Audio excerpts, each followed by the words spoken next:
વડોદરાના અજોડ ગામ ખાતે વિકસિત ભારત સંકલ્પ યાત્રાનું આયોજન કરવામાં આવ્યું। વિકસિત ભારત સંકલ્પ યાત્રાનું ગ્રામજનો દ્વારા ભવ્ય સ્વાગત કરવામાં આવ્યું। શાળાના બાળકો દ્વારા સાંસ્કૃતિક કાર્યક્રમ રજૂ કરવામાં આવ્યો। કેન્દ્ર સરકાર અને રાજ્ય સરકારની વિભિન્ન જનહિતકારી યોજનાઓને દરેક લોકો સુધી પહોંચાડી વંચિતોને લાભ આપવા ઉત્કૃષ્ટ અભિગમ સાથે આયોજિત વિકસિત ભારત સંકલ્પ યાત્રાનું આજોડ ગામ ખાતે ગ્રામજનો દ્વારા ભવ્ય સ્વાગત કરવામાં આવ્યું હતું।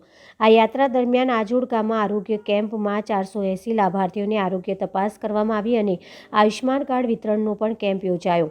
વિકસિત ભારત સંકલ્પ યાત્રામાં વાઘોડિયાના ધારાસભ્ય ધર્મેન્દ્રસિંહ વાઘેલા, બક્ષીપંચ મોરચાના જિલ્લા પ્રમુખ રસિકભાઈ પ્રજાપતિ, જિલ્લા આરોગ્ય સમિતિ ચેરમેન નટુભાઈ રોહિત, આજોડ ગ્રામ્ય પંચાયતના સરપંચ અશોકભાઈ, આજોડ પ્રાથમિક શાળાના આચાર્ય મિનીષભાઈ પટેલ, શાળાના ભૂલકાઓ તેમજ ગ્રામજનો મોટી સંખ્યામાં ઉપસ્થિત રહ્યા હતા।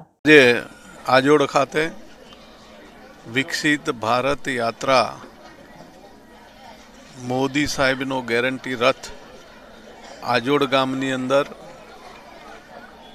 લાભાર્થીઓને લાભ આપવા માટે અધિકારીઓ શ્રી સાથે આજોડ ગામમાં પહોંચી તમામ ગ્રામજનોને છેવાડાનો કોઈ પણ માનવી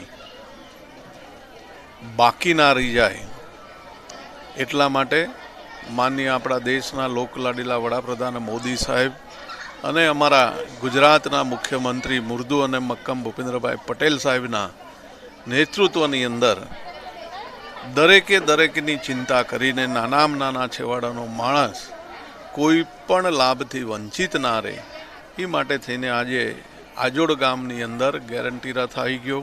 તમામ અધિકારીશ્રીઓએ લાભાર્થીઓને લાભ અપાયો અને ખૂબ મોટી સંખ્યામાં આજે ગ્રામજનોએ લાભ લીધો। એ બદલ દરેકને હું ખૂબ અભિનંદન આપું।